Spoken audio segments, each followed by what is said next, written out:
it's Caitlin. Welcome back to my channel, and if you're new here, hello! My name is Caitlin, and I'm a writer aspiring to be a published author, and I'm trying to dive into AuthorTube. If you've been around here before, you may have followed me because of NaNoWriMo. I did it in 2019 and 2021 and vlogged as much as possible. They were supposed to be daily vlogs. Didn't work out. It's fine. But in the new year for 2022, I really want to make AuthorTube something that I actively participate in. So here's my first actual AuthorTube video, I guess. Today I'm going to be doing the author origin story tag. And I thought that would be great because number one, tags are a lot of fun. Number two, it's a good way for y'all to get to know me since I'm guessing a lot of y'all are finding me for the first time. However, if you're from my Tumblr, hello, I'm excited you're here. Please comment below and let me know you're here because I'm really excited. I'm gonna answer these questions and kind of share how I got into writing, so let's get into it. Question number one, backstory. When and why did you start writing? How old were you? In what genres did you begin writing? I remember starting to write like little stories and stuff for school when I was like in elementary school. My first big thing that I was like, oh, this is fun. I was in 4th grade and we were doing this little school play and I was asked to write the like program notes and I ended up winning like the writer medal for that year, and I was like, validation? Oh, I'm gonna stick with this. And that slowly became writing more and more like little short stories and stuff like that, and it just kind of continued. I wrote a lot of like fairy tales. That was pretty much my favorite thing to do, was fairy tales and fantasy things. I actually was not allowed to read fairy tales as a child. I did not grow up in a Disney household, which is ironic because I actually work there now. So I ended up getting obsessed with fairy tales because I wasn't allowed to read them or watch them, so I wrote them instead. Question number 2, protagonist. What was your first main character like, and how have your tastes and muses changed since then? My first original main character that I really like fell in love with, fully developed, fully wrote something for, was named Beatrice. And she's 11 years old. She goes to a boarding school in like this adored, it's not, I never like fully say it's England, but like you can tell it's England. It's one of those kind of things.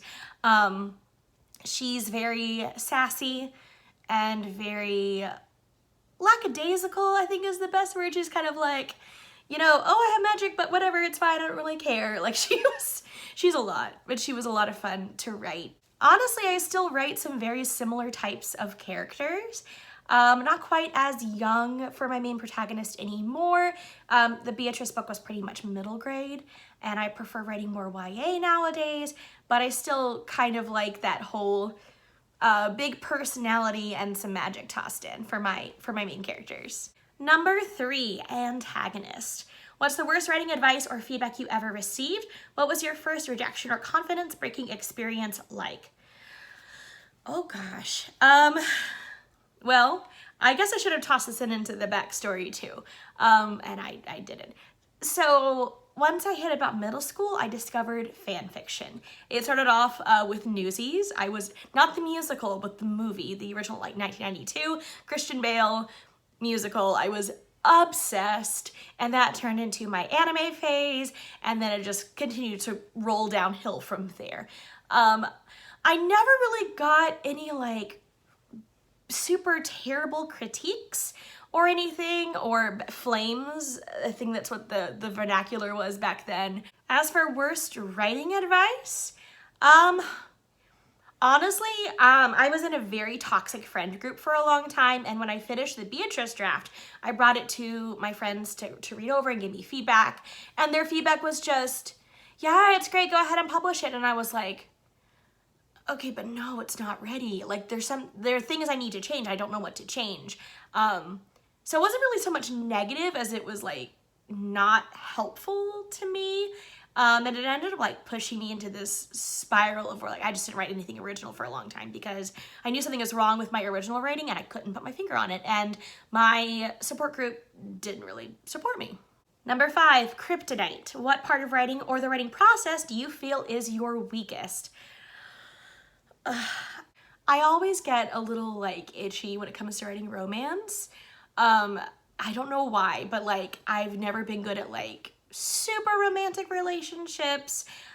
I've never gotten any like negative feedback on how I write my romantic relationships, but I always am like, oh gosh, does this make sense? Like, do their motivations make sense? Just in general, I think that's what I feel personally I struggle with the most, is making sure that everything is kind of clicking together, that the growth is there, that the plot makes sense. Like, I just always second guess myself. So I guess that's my kryptonite. Number 6, training montage. What strengths or weaknesses changed over the years? Additionally, what have you done over the years to better your craft? Oh boy. I feel like my biggest improvement in my strength has been my characterizations. That's something that I've always received a lot of positive feedback about, and I feel like that is something that I can do really well, is create a character that feels real and feels like a person and people click with. So I feel like that's what I've developed the most, and my stories are always very character driven. One thing that I always despair over when I start outlining is that I always have like a strong setting and a strong character, and then I'm like, but what's the plot? So I guess that could also be my kryptonite, is that settings, great, characters, wonderful, plot. As for bettering my craft over the years, I'm gonna be real. Writing fan fiction has been one of the best things that I have done to improve my writing, because there's no pressure. I mean, it's me, so I give myself pressure because of who I am as a person. But you don't have to establish anything. You don't have to create characters or relationships. You can just jump into the sandbox and start playing. And it makes it a lot of fun to just sit down, write 1,500, 2,000, 3,000 words, post it, and get feedback on your writing. And I learned so much by writing these short little one-shots and getting feedback and learning from that. Number 7, weapon of choice. What programs have you used over your writing journey? What is your favorite right now and why? So Google Docs is my favorite thing, to be quite honest. I started off in Microsoft Word. I stick with Google Docs now. I've tried like apps and programs and stuff. I did really like YWriter 5 when I tried it out, which is just a very basic, like, not even basic, it's got a lot of stuff in it. It's basically like a beginner's Scrivener from what I've seen. My problem is I am an all or nothing personality, so either I need to do everything on this app perfectly the first try, or it's not even worth it. And so what I've discovered works better for me is just Google Docs. Number 8, trusted sidekick. Every Batman has his Robin. What is your favorite companion to cuddle or consume? Am I cuddling them or eating them? Is this an edible companion? I don't. But anyways, yeah. While writing, has this changed over the years? If so, does this also differ from daytime to nighttime? I don't really have anything that I cuddle. I will say that I do write in bed a lot, honestly. I'm kind of a gremlin. Like, this is actually my writer setup right here behind me with my big computer, my big keyboard, and my mouse. But honestly, I will just like find a way to like get comfortable in my bed or on the couch and just write on my Chromebook. So very gremlin-esque. So I don't really have anything that I cuddle. Like, I don't really have like blankets or fuzzy socks. I hate wearing socks. But when it comes to food and drink and stuff, I really love tea. I have a tea problem. It's a situation. I've been told by my fiance that I need to drink the tea I have before I buy more, but Adagio has a lot of really good teas, and it's an issue for me. It doesn't really change from daytime to nighttime. Okay, one thing might change. I also have an energy drink problem, so if it's in the morning that I'm writing, I'm probably gonna have an energy drink. Number 9, 0 to hero. When you first began this journey, what level of success did you imagine for yourself? Is where you're currently at on your writing journey heading for the destination? If not, how has your dream evolved over the years? Publication has always been the goal. From the time that I was a little kid and realized that some grown-up wrote this book and now I can read it, like, I've wanted that for myself. It's kind of waffled back and forth because some days I think traditional publishing sounds great. Sometimes I'm like, maybe an indie hybrid, maybe a self-publication. I've been all over the place. I've watched a lot of other people's journeys on YouTube. So I watch Alexa Dunn talking about traditional publishing, and I watch Natalia Lee and Becca C. Smith talk about how they self-publish. And There's so many options, and honestly, I just want my books to be in other people's hands. Like, really, that's what it comes down to. Number 10, remember my name. Fame. What authors helped you realize your interest or passion for writing? What books helped shape your writing style, genre of choice, or tastes? Oh, this is a really good question. So I read everything, and again, my parents are super strict about what I could and could not read. So there were a lot of books I read illegally. Like, I literally read Harry Potter at school where my mom couldn't get a hold of it. I actually read Goblet of Fire in my closet. It was a time. Because my books were so restricted, I read a lot of classics as a child.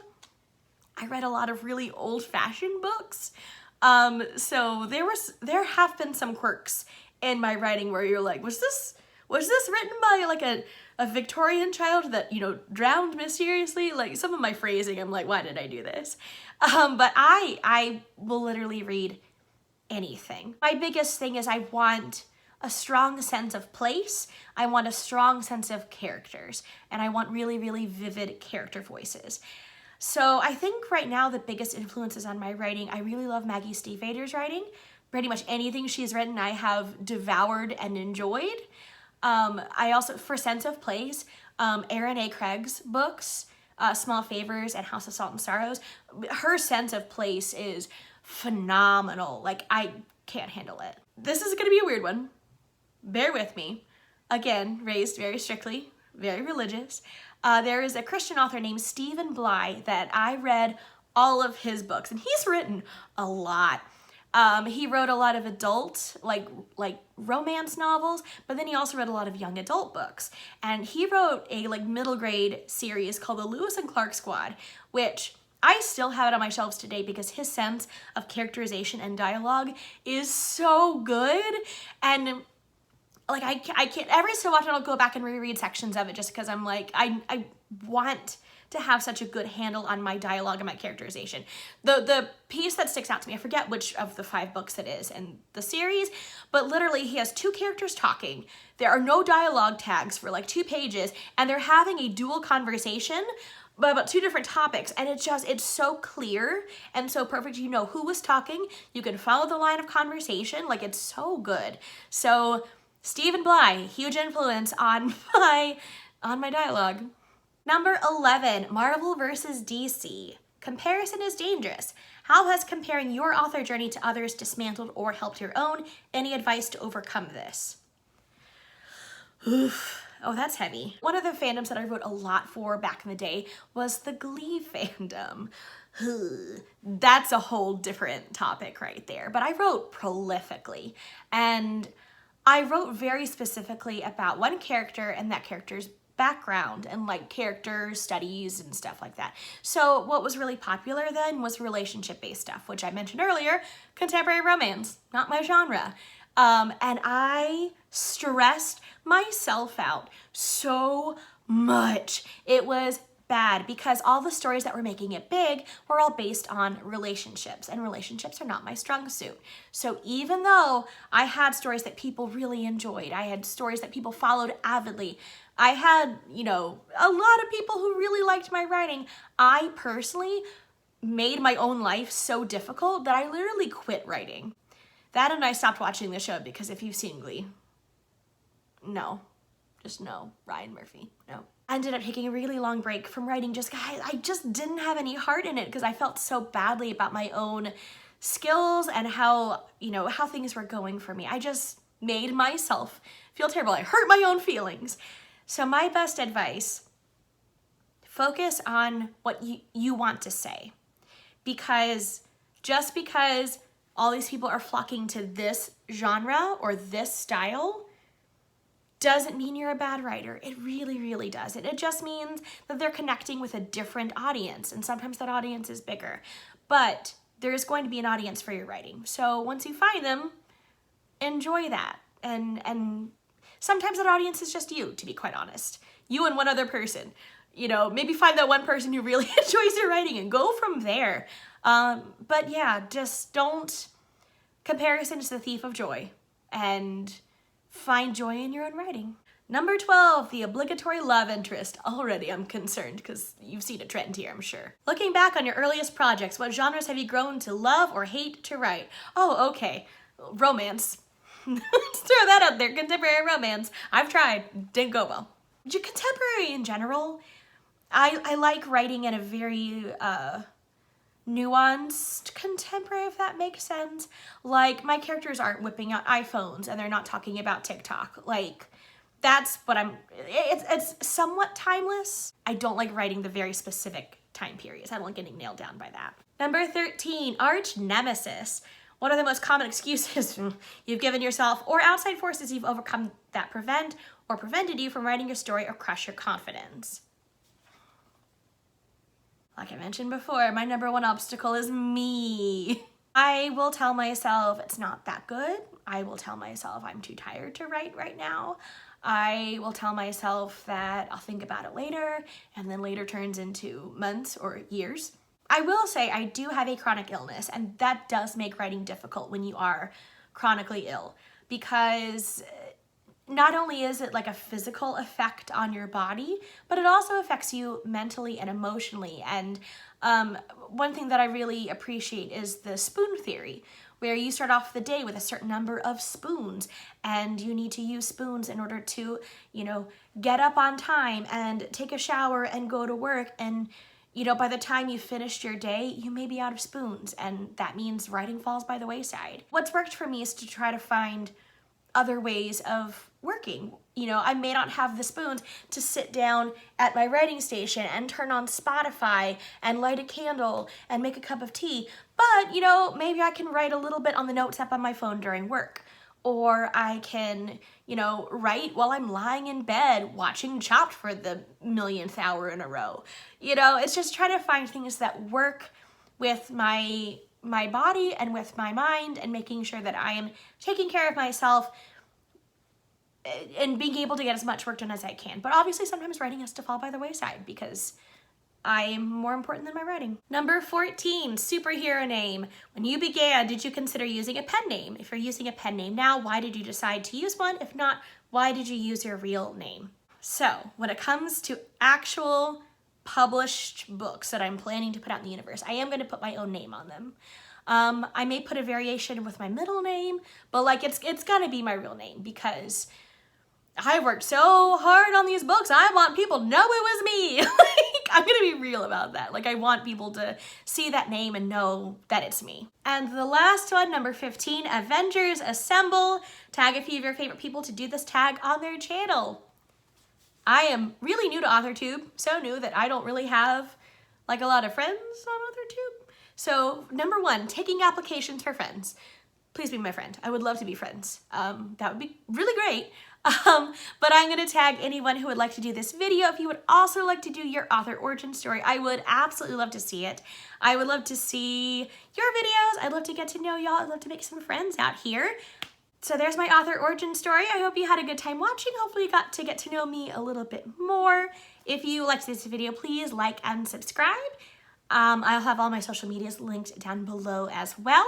I will be back definitely on Friday, possibly on Wednesday, because that is the upload schedule that I'd like to do. Mondays and Fridays, and then sometimes Wednesdays for a bonus upload. But for right now, I am going to call it a night. Thank you so much for watching, and I will see y'all later. Bye!